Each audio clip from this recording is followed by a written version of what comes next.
Okay, this is a historical tree. This was the birth of the fairy tale bonsai style, because Sebastian brought this tree, I think that was 6-7 years ago, and to do a critique and ask what to do with it. And just about everybody was clear that this is worthless. I mean, this tree is just too fat, too silly, too ugly. This will never ever be a reasonable bonsai. Okay, Sebastian, as we know him, would not listen to anybody. He would just continue working on that tree. And one day it looked a bit, slightly nicer. And now he says, oh, this is such a beautiful tree. I called it the pig. It's so fat and has this belly.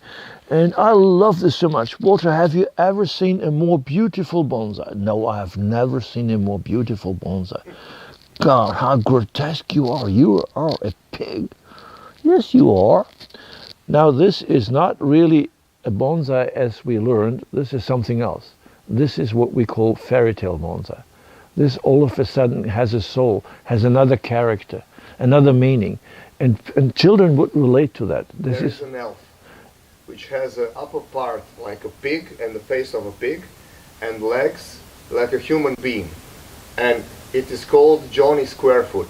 So this tree, that is the nickname, Johnny Squarefoot. So I'm not familiar with him, but apparently Johnny Squarefoot is a guy that's shown as a bonsai here.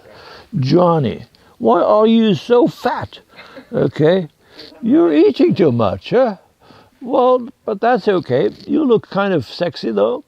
Okay, I like you very much from this side, which is so no in bonsai. Like, I mean, why would you ever want to show this? I love this because it's much, very much.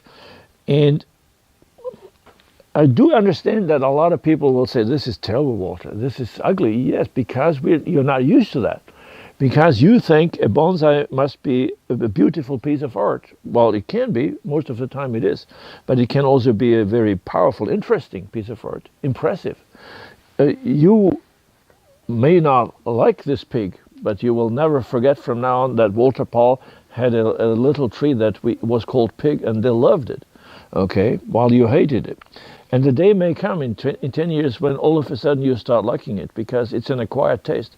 Our bonsai taste is not a natural taste. We have learned over the years what to like and what not to like. We were told by Asian gardeners what's good and what's not good. And now we are starting to be free, and now we learn, we can also have our own taste, okay? And all of a sudden we like something like that. But we have not invented this. The Chinese have done that way before the Japanese. And the Chinese would understand why this is a pig. The Chinese love this for being a pig, because that's part of Penjing, to have trees that look like animals, anthropomorphic that's called, giving you this feeling of something else, something like an elf that has a pig's head and a man's body. Wow. Okay, so if we want to unpig it a little, we may increase the crown. We make the crown bigger and more dense, and then the body is not as powerful and as thick.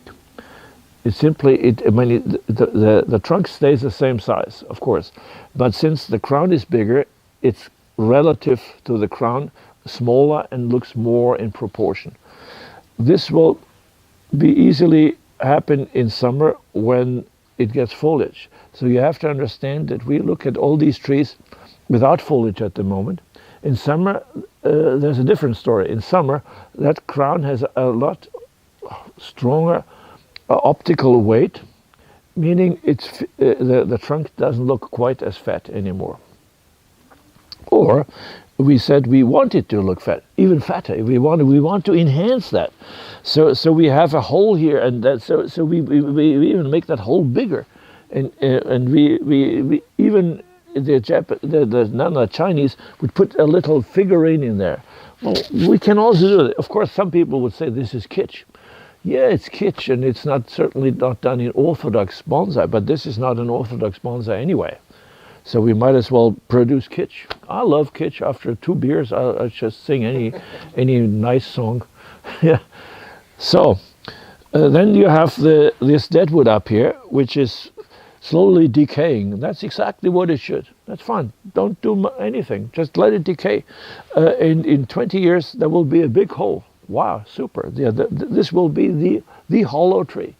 So while we are told that this is forbidden to have these big holes on broadleaf trees, I really love them. And then you ask questions, why is it forbidden? Well, because it will rot away. You say, yes, so what? There will be a hole. Yes, okay. A hole can be cool.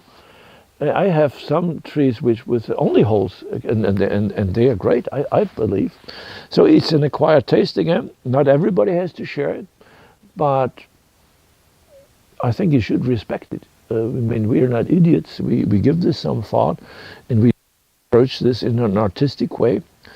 And that's not to please everyone, but maybe you at least understand it. So thank you very much for listening.